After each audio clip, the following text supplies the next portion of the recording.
Welcome to the Roy Matlock Jr. Money and Business Hours, where he'll help you fix your finances once and for all. To reach Roy, call 615-843-2999. That is 615-843-2999, or visit RoyMatlockJr.com. Now, here's your host, Roy.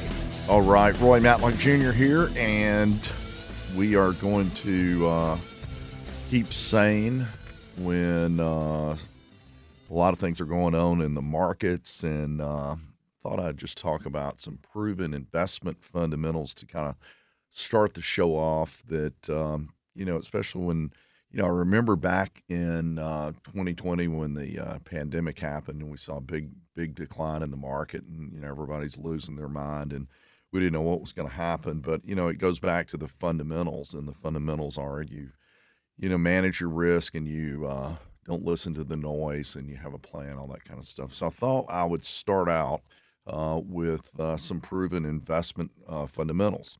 And the first one is dollar cost averaging. So let's talk about that. What is dollar cost averaging?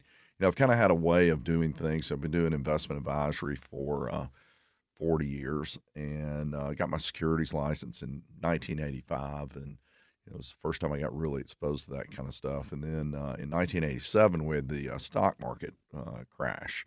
And when that happened, fortunately for my investors, nobody had invested with me to speak of. It was not that big a deal. And on top of that, it was, one of those things that had younger people, because most people, when they get started, they get if you're young in the business, you usually are with younger people. And I read different articles that said, hey, just stay in there and it's going to be okay. And the market had crashed at 2000. So that kind of tells you where things have gone since then. And so one of my goals early on was I would work with clients, and I would tell them, let's just get on an automated plan and pull it out of your checking account every month. And I started out with a $50 a month mutual fund and put it in a growth fund, and it drafted my checking account every month. And I remember I get my statements back then, they mailed them, and I'd look at how much money I'd saved. And then as my income went up, I would pick the phone up and call back then the fund and say, hey, can you move it to $100 a month? And then I would do the same thing with my clients. And over a period of time, I figured out that dollar cost averaging, which is a method of buying, putting equal amounts of money across markets. And so when you're investing through what's called dollar cost averaging, you do that in your 401k, you're putting an equal dollar across. But when the market goes down, you're buying at a discount. You're getting more shares at a lower price, and you're buying less shares at a higher price, with the idea that you get a lower cost per share. So what happens is then you're trying to accumulate shares. So dollar cost averaging was the key to me getting started. And I had at one time, I don't know what the numbers are now, over 11,000 different clients that were putting money in monthly through my organization. And you think about that. So every time the market dipped, they're buying at a discount automatically. I didn't have to call them and tell them that. So if you're in a 401k right now, I always tell people, if you've got a lump sum of money and we look at your time frame as to when you're going to need that money, we take that lump sum and we diversify it and allocate it based on your time horizon. But generally speaking, when it comes to investing money, I like to be more volatile on the monthlies, and then that way I take advantage of dollar cost averaging. The second proven fundamental that I see is discipline. What you do is you continue on regardless. In other words, you don't sit there and say, well, I think the market's good or the market's bad. Nobody knows how to do that. What you want to do is you want to continually keep this self-discipline, keep your mind on the most important thing, and that is improving your income. And when you improve your income, what that allows you to do, and the way you improve your income is always by becoming more valuable. You need to be so valuable that your boss or your company fears every day that you're going to go somewhere else. And if you get that valuable, guess what will happen? You'll see your income go up, your value proposition goes up, and you just start working on doing more investing. And then that allows you over time to take that $50 to $100 to $200 to $1,000 and so on. And the way we do that is we stick with a little plan. My budget plan has always been live on half of what you make, pay the taxes on about 25% of it, and then take the other 25% and invest it. So then the third fundamental is we diversify. The old saying is if you were out on the beach and you had a stand out there, you would sell umbrellas and sunglasses. And the reason you would do that is you never have bad days, completely bad days. You never had 100% good days, but you would never have a really bad day. And the idea is when it's raining, you're selling umbrellas, and when it's sunny, you're selling sunglasses, and that's the idea of diversification. So what we want to do is have things that tend to be opposite. One of the things that the first thing I do is when I meet with people is I find that they may have 401ks spread out from previous jobs. And I see many times they've got 4 different 401ks, or they got 4 different funds, yet they're invested in the same type of thing. So what is diversification? I'm going to get more into that. But, the simple form of diversification is stocks, bonds, and cash, and maybe some insurance. That would be a diversified portfolio. And then when you go in, you say we got small caps, mid caps, large cap stocks, and then we've got, bonds. We've got short term, we've got long term bonds, we've got municipal bonds, we've got things like that. We've got money markets, we've got indexed annuities, we've got life insurance cash values, we've got all these different things, but it falls in that category of basic diversification, which is, we're going to have some in the international market, we're going to have some in the U.S. market, and so on. So what I try to do is when I'm working with people is I always say, look, let's just take a look at, are we sticking to the fundamentals, proven investment fundamentals that keep you on track no matter where you are. Now, are we going to have downturns? Yes, we're automatically going to have downturns in the market. I relate the stock market to a diet. People get overweight, and what do? They get real serious about losing weight, and then about the time they lose weight, what do? They ditch the diet and they get overweight again, and that's how the stock market works. So sometimes it's never fairly valued, hardly ever, and so the idea is sometimes it's a little too overpriced, and then sometimes it's great deals. The interesting thing about the market, though, is when there's a great deal on the market, the blue light special, people tend to, it's the only thing I've ever seen that you tend to see people not want to do. So what we're going to do today is proven investment fundamentals. I'm going to give you some great ideas and resources. I've got a new piece on my website called the My Best Retirement Workbook. It's 12 pages. You can download it. It really is detailed. You can also download the budget worksheet. We've got all types of things on the radio website. All right, RoyMatlockJr.com.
Welcome to the Roy Matlock Jr. Money and Business Hours, where he'll help you fix your finances once and for all. To reach Roy, call 615-843-2999. That is 615-843-2999, or visit RoyMatlockJr.com. Now, here's your host, Roy.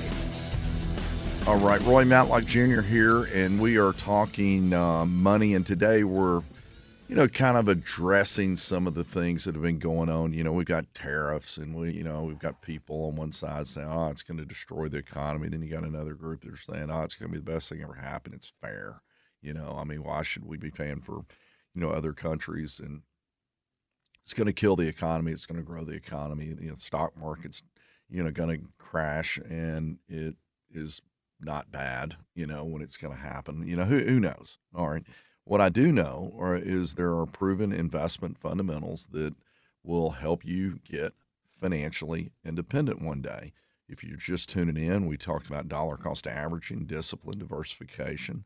And now we're going to continue on these proven investment fundamentals. And the next one's reduce your taxable income. So let's talk about reducing taxable income. When I think about reducing taxable income, immediately I think about, retirement plans. And when I look at risk and taxation, I kind of put it into buckets. And we're going to talk right now about a taxation bucket. And when we go out, there's 3 taxation buckets that you can involve yourself in. One of them is tax-free, one of them is tax-deferred, and the other one is taxable. Now, all things being equal, I like tax-free. Second, I like tax-deferred. Third, I like taxable. But there's reasons that we have all of this. So let's take a look at some of the differences. So the tax-free bucket, generally speaking, has one of two things happening with it, but generally speaking, you can count on tax-free, has some front-end penalties. All right, what that means is that prior to 59 and a half, if you pull out of your Roth IRA, you got to pay taxes and penalty on it. If you put money in, you do have some qualified withdrawals in your Roth, but one of your tax-free buckets might be a Roth IRA or a backdoor Roth. You could do a Roth 401k. That's where you put money in after tax, and it grows tax-free. You've got cash value life insurance. That would be things like an indexed universal life where you can pull out, or whole life, and you can pull out money out of those through loans, and they're tax-free. You got municipal bonds that are tax-free. That's kind of like paying your tax in advance.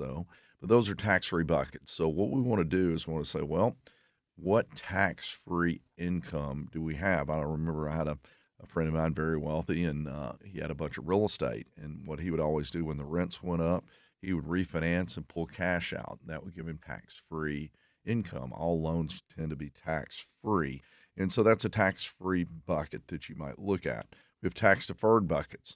That's where we take a tax deduction and we do maybe like an IRA or a 401k, and we take it off our taxes today. We could do a SEP for a self-employed or a simple plan. We have annuities that grow tax-deferred, but they're not deductible. They're fixed, indexed, or variable annuities, and only the earnings are taxed. And so what we do then is we say, well, we have a portion of the front-end tax, and you say, well, should I do a Roth or should I do a deductible account? My take is that we do a little bit of both. And how do we do that? Well, I take and for sure deduct my matching funds. I was with a client just this last week, and the company's with a match 4%, and he was making about $100,000. And so $100,000 times 4% is $4,000. So that $4,000 is deductible if you take it as a deduction. And then you take that deduction of $4,000, they are matching $4,000. So let's think about this. So now 4,000 equals 8. It's pretty cool, right? If you're in the 25% tax bracket, that 4,000, you get $1,000 tax deduction, or $1,000 in reduced tax, $4,000 deduction. So now 4 equals 9. That's a pretty good plan.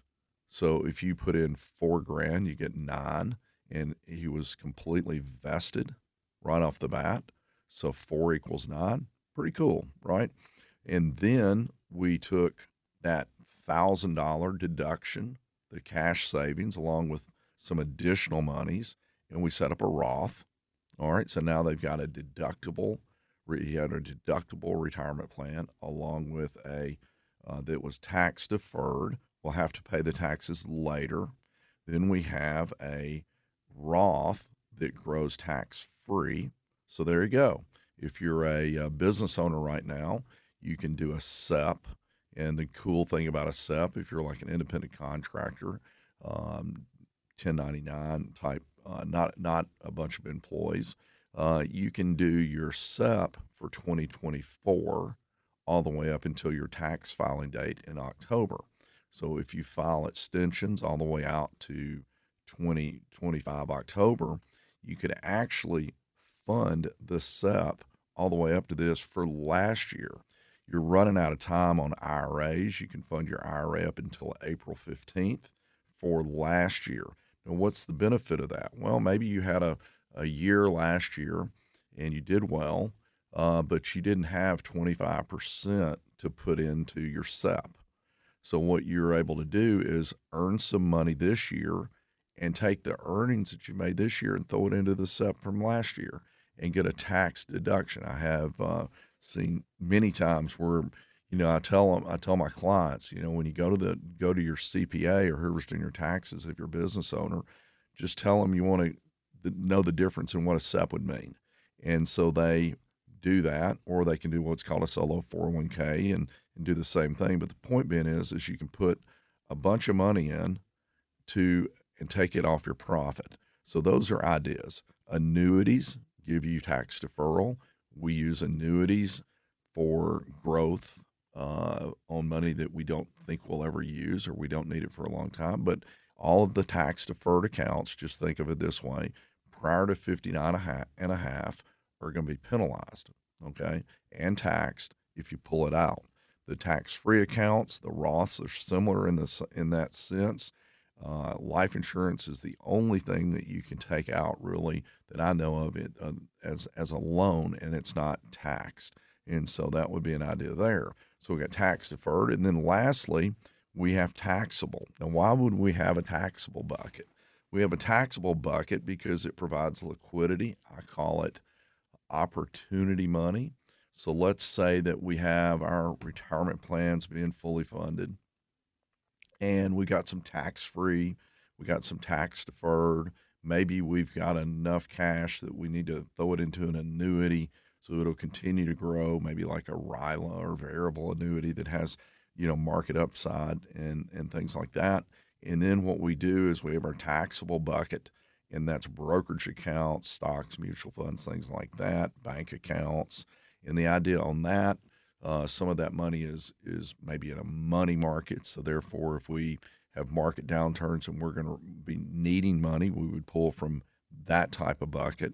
But the long and short of it is that it's taxed, but it's accessible. Pretty much, if it is taxed, you can get to it.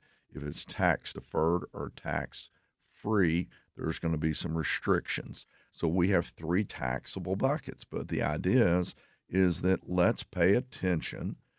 One of the fundamentals is pay attention to your taxable income. And a lot of times, so we don't even think about that.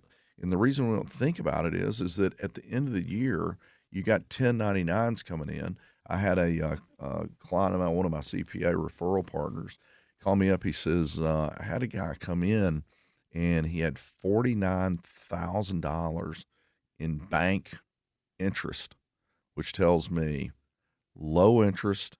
How much had to be $1.3 million, something like that, $1.4 million, $1.5 million, actually probably about $1.5 million sitting at low interest taxable income. Man, we want to not do that. And so what we want to do is let our earnings grow tax deferred.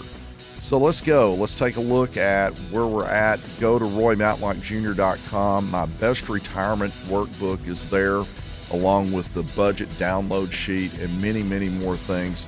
We'll be right back. That's at roymatlockjr.com.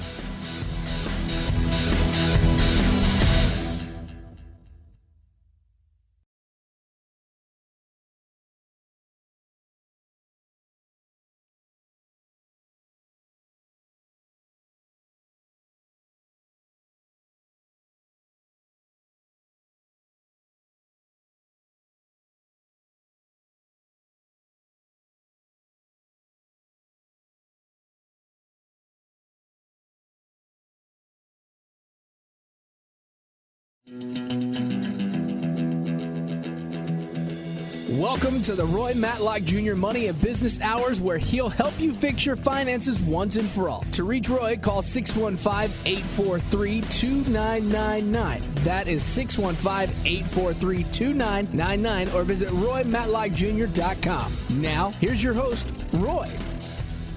All right, we're back. Roy Matlock Jr. here, and today we're kind of going through some basic fundamentals of, your life and investing, and being calm and staying on track. And so far, we've talked about dollar cost average and discipline, diversification, reducing your taxable income. I'm going to run a little number here to kind of give you an idea about what taxation means versus not being taxed. And I'll give you an example. Over a 30-year period, it averages about 1.3% if you're in a taxable fund versus, say, a tax-deferred fund. So if you were to get 8%, put $500 away, and you were to do that, and it was a variance of just 1%, okay? So let's say you put $500 a month in, and taxes took 1%. Here's what we're talking about. In 30 years, at 9%, it's $824,000. At 8%, it's $684,000. Same investment, but it got taxed yearly, and you paid the taxes out of it. And then if you go from 8 to 7, it's the difference in $570,000 versus $684,000. And so 1% is a big deal. They say it's between 1.3 and 1.9%. Or another way to look at it, if you were getting a 9% taxable account, it goes from $824,000 down to about $600,000 because you didn't take advantage of the taxation. And so what we want to do is we want to always be thinking, there's rules, all right? And the rules are, tax-free, tax-deferred. That's better than taxable, all right? We're going to have a certain percentage of our money in taxable accounts. Why do we have taxable accounts? Because they are easily accessible without penalties. That's typically what you're dealing with, other than maybe a CD penalty, which is a minor deal there. So then once you get this in order, your dollar cost average, and I love to work with people, and I bring them up to speed. I say, well, let's take a look at your life financially. You started working at whatever age. Let's see where you're at. And we take a look at their home, what it's worth, and what they owe, and what do they have saved, what do they owe, what do they have in retirement plans. We do all this kind of stuff, and we come up with where they're at. Where's your income? Your income is your value proposition in the marketplace. Where are we at? All right, we got all that kind of stuff, and we look at it, and then we make some decisions on what we're going to do on everything up to in the past. What can we fix? What are the different mistakes may have been made that we need to correct? Maybe there's some debt, whatever it may be, and we do that. And then we start looking at, okay, now going forward, let's take a look at the numbers that we can put aside. You're making this. What's the number? Let's look at the number. And you come back to me, and we talk, and we say, well, we think we could put $1,200 a month away. All right. And then what we're going to do is we're going to take that $1,200 a month, and we're going to break it down, and we're going to put it into things that some will be tax deductible, some may be tax free, some may be taxable, some may be lower risk, some may be higher risk, some may be in between. We may have some insurance, got all this different stuff. But the long and short of it is then we automate it. And here's what I tell people: I want to make your life easy. How do I make your life easy? Just put the money in your account, keep working. Work on the things you can control, which is your income. Work on your income. Get yourself in a position to make more money, and then once a year we will sit down, or ever so often, and we will bump it up, add something, reallocate it, get it going over time. So contribute what you can, and then increase it over time. And I always tell people, if you got $200 or $300 a month, I even have a form on our website. We will help you get started. I love working with young people. I had an appointment just a few days ago, and the guy was 28 years old. Him and his wife are making a lot of money, and starting out young. and getting financial advice. And I mean, it was a great appointment. And the key to that is that we just get it automated. And hey, you just go have fun, spend everything you make other than what we're drafting, stay out of debt. And one day you wake up and things are good. And so contribute what you can, increase it over time. If you'd like to get started with something small, just go to the website. We've got so many things that we do. Let me give you some examples of things that you can get. I had said earlier that my best retirement workbook, it's fill in the blanks, 12 pages. You can download it. You can download a budget sheet. If you don't have life insurance up to the speed you should have, we have instantly issued term life insurance in less than 15 minutes. And if you're under 60, all the way up to $2 million of coverage, has living benefits, and a will and trust is included. You can open an investment account. You can click there for $50 a month. You can even do a 30-minute phone call, free call, just to get advice and see if we're a fit. We have referral partners that actually come to work with us, learn to be a financial advisor, and get referral fees while you're learning. And we have a podcast. We even have the A to Z of personal finance on the website. So if you get on my website, RoyMatlockJr.com, you're going to find something of benefit, and you will learn. And the more you know, the better off you are. And so then what we're going to do is we're going to increase it over time. We're going to choose investments that align with your goals and your time horizon. So now we're moving along. These are investment fundamentals. And then we're going to make a plan, and we're going to stick with it. That's what's going to happen. You know, if you want to work out, you know, one of the most important things in working out, I've always believed this, is win. All right. And most of everything in winning in life and anything you do is showing up.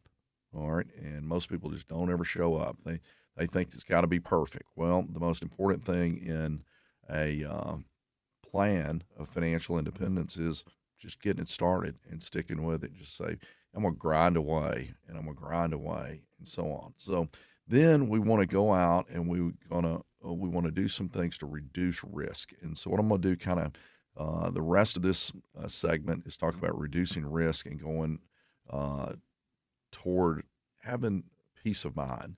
What's the number one mistake people make is they never have a strategy, lack of strategy, no plan. But the real thing right now, when we see markets moving, is overexposure. And so many times I see people that are at or near retirement, and you know they've got 100% of their money in the S&P 500 because they heard the S&P 500, you know, is going to get 10% over time, and it will. But it has ups and it has downs and things like that, and so they're a little bit too exposed. And so that might be an example. Or they are on the exact opposite side. They're safe. They got all their money sitting in the bank, like the example I gave earlier, and they're getting 3%, and inflation is eating up everything that they have. Or they're making the mistake of taxation. You know, everything is taxed, and so they're paying taxes on money they're not using. One of the rules of thumb that I tell people is never pay taxes on money you're not using. Because if you're paying taxes on money you're not using, you're in essence, what you're doing is you're having to go to work every day in order to pay the taxes on the money that you're not even using. That doesn't make a lot of sense to me. So we try to always defer as much as possible. We're always going to keep some of it out there. The other part is longevity. Do you have a plan to not outlive your money? You know, I always brag about my mother. She will be 102 years old in August. And good news is that she didn't run out of money. All right, they retired at 60, and fortunately, they had the best financial advisor. They had me. How about that? And so, as a result, she hasn't had anything to worry about other than living. All right, and she's done a pretty good job at that. When you're getting ready to be 102, and then lastly, we're going to tune out the noise. So stop worrying about what's going on the internet or on the news. Tune out the noise. My name's Roy Matlock Jr. Stick with us. We're going to be right back and continue talking money. Visit RoyMatlockJr.com.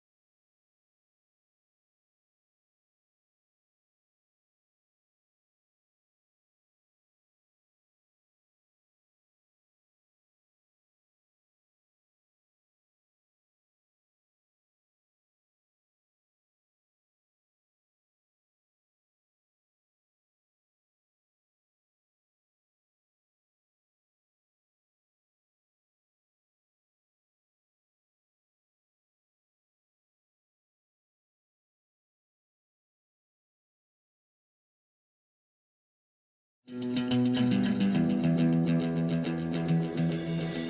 to the Roy Matlock Jr. Money and Business Hours, where he'll help you fix your finances once and for all. To reach Roy, call 615-843-2999. That is 615-843-2999, or visit RoyMatlockJr.com. Now, here's your host, Roy.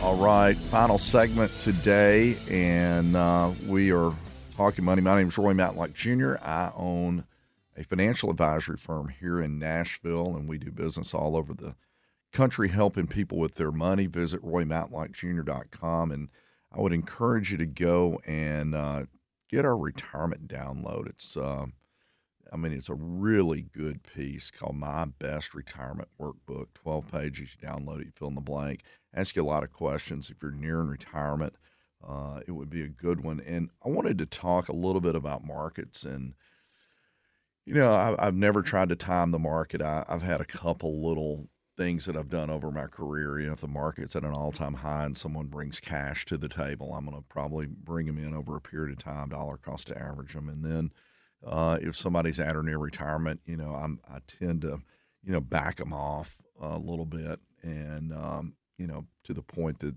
we have different buckets of money, on a risk chart, everything from stocks, bonds, have some cash, have some insurance, things like that, to kind of keep them, diversified and things like that. That way we're happy about something and we have a place to pull from, with the idea that you never want to pull on things that are down.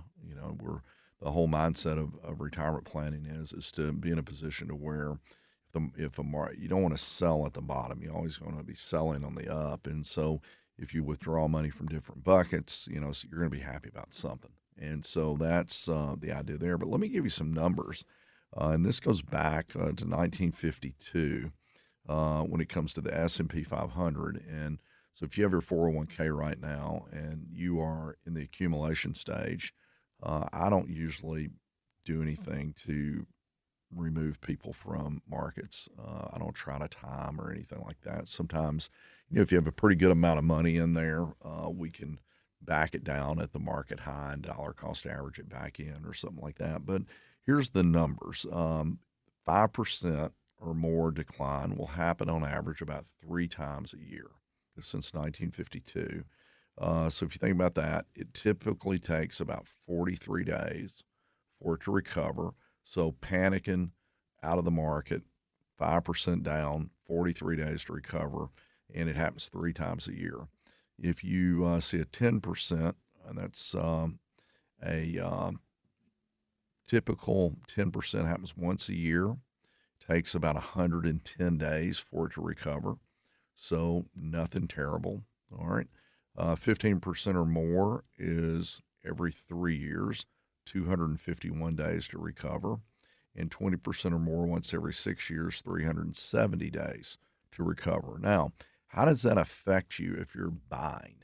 If you're buying in monthly, if you're dollar cost averaging and you got a time horizon out in the future, you're really benefiting because you're getting a chance to purchase at a discount.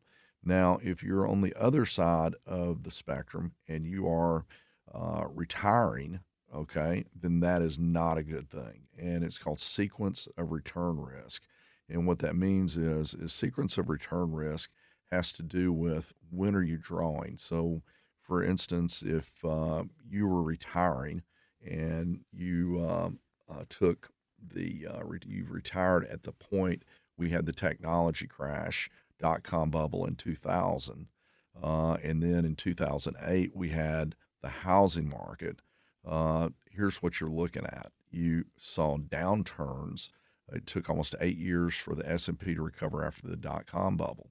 So if you were out there buying, you're like buying at a discount, and it recovered. And about the time it recovered in 2008, it took about 6 more years to reach the all-time high again. And so when you're entering retirement, market downturns have a much more significant impact because you're having to sell more in order to be able to pull money out. And so one of the things I always tell people is that in many cases, zero is your hero when it comes to retiring. And if you're pulling money out, you want to be in a position to where, if you do have, you are getting ready to retire, there's nothing wrong with having some money that has some guarantees to it. And so how do we go about doing things? I'm going to break it down into some diversification and kind of give you the idea behind it. And if you're young, you're going to be diversified, but it's still going to be much more aggressive typically if you have a longer time horizon. As you go to middle age, you go the other way and a little bit less, but still pretty.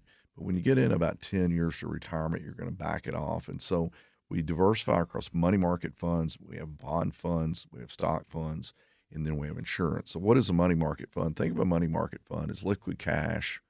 If you do a true money market, money markets are at $1 a share, and you're getting a liquid return on an account that is getting 3, 4, 5%, depending on when we do it. And that money is liquid. Use it for emergency funds. You may use it as a firepower to buy into some declining markets if you have some money on the sidelines. And when the markets are at an all-time high, sometimes that's not a bad idea. We have that but mostly liquid cash, and generally it'll be taxable. I never have people much in tax-deferred accounts that are having short-term funds. Bond funds, there's a thing called being a loaner or an owner. And when you purchase bonds are a loan, so companies borrow money. And case in point is you go to the bank and you loan the money to the bank, and you loan it to them, give it to them as a savings account or a CD. So they borrow your money. They pay you X, maybe 3%, 4% if it's a CD or something like that. They in turn loan it back out, and they make a spread. So they will borrow it at 3 or 4%, loan it on a car at 13 or a credit card at 20 or something like that, and they make the spread. All right, it's more conservative because the bank is making profits, and as a result, they are borrowing money from you, and they put some guarantees in it on a CD, or if you buy a bond, it's much more conservative, and you get an interest rate. And so that's what a bond is. Now, the question is, would you be better off loaning the money to the bank or loaning it to a company or owning the company? And you say, well, what if I could borrow money at 3 or 4% and loan it at 18 or 20%? Well, if I could do that, that would be pretty good. I would rather own the bank. And so we want to have a portion of our money in the ownership position. How do we own the bank? We have stock in it, or maybe it's like you go to Las Vegas and, people it's the only place I know that they're gamblers. And think about this. Think about the mindset of a Las Vegas trip, and they're gambling. So they go out there and they put a stop loss on what they're going to lose. They go out and they say, well, I think I'm going to max. I'm only going to lose $500 or $1,000. And you say, well, that's a pretty weird way of looking at it. But the bottom line is I'm going to limit my losses. I'm going out there with the intention of losing. Would you rather be the casino or the house, or would you rather be the gambler? I'd rather be the casino. So then we would buy stock in the casino. And you say, but hold on a second. I don't know which casino to buy or which bank to buy or which other company. That's where professional money managers come into play. And what they do is they do the research and they get access to it. Some of the things that maybe you don't have access to. And then they meet with the board, and they meet with the CEO, and they meet with the employees, and they meet with the research and development of these big companies. And then what they do then is they take and they put a piece of your money in. And even the biggest fund managers generally don't have themselves that weighted, 5%, because they still make mistakes. And so that's where diversification comes in. So then we have stocks, bonds, and money markets. All right, that's in the realm of diversification. And then we have insurance. Insurance, typically when you buy insurance, I call it a defensive position. What is an example of insurance? You buy annuities. An annuity has some guarantees to it. Some have principal guarantees. Some have lifetime income guarantees. We use those lifetime income guarantees with the mindset that you would, if you live forever and you were to run out of money, a life insurance annuity provides lifetime income guarantee, so you never run out of money, so you always have an income. We use annuities for tax deferral. They're the only pretty much way you can put money aside and tax defer it, okay? And so we have that. We have life insurance policies that have tax-free growth, and they have some principal guarantees, and they have some withdrawals that you can do, and you keep it, and it pays a death benefit. So anytime you buy insurance, always remember when it comes to your investments, you're paying a premium, which the premium is typically lesser return than, say, in the market, but with the intention that you're buying some peace of mind. And it's very similar to if you buy homeowners insurance on your house. You know, they require it when you have a mortgage, but once you're retired and maybe you paid your house off, you're not required to buy that insurance anymore. Yet people do it every year, even though chances are your house is not going to burn down. You think about all your friends and family members. You say, well, how many of them do I know that had a house fire? And you can't hardly, as many people as I do business with, I can name just a couple that have had their house burned. And that's as many people as, I do business with a lot of people. And so realistically, but we continue to buy it. We continue to buy health insurance because just in case. And so that's what the areas of a diversification are. We have stocks, bonds, money markets, and then we have insurance. And so then we put together portfolios to allow people to go out and put products in place to reach their goals. So let me give you some examples. Defensively, we buy life insurance, term insurance, which is kind of a temporary big death benefit, and we buy permanent that we can keep for our entire life. We buy health and disability insurance. We have living benefits on life insurance. We have fixed and indexed annuities, and we do estate planning. I'd also put in the defense category a HELOC on your mortgage. On the offense, we do investments in stock funds and bond funds, and we have managed accounts and annuities that have growth to them. And we do things like that with the idea that we're letting it rip. Long term, we're going to do fine. And so the mindset is that you start out, you start with advice and education. You're listening today. From there, if you would like an initial review, we look at where you're at and where you could make changes. We create a defense and an offense. We go to a product marketplace, match you up, and then do reviews and updates. My name is Roy Matlock Jr. Visit roymatlockjr.com and download all of our many resources. I'll talk to you next week.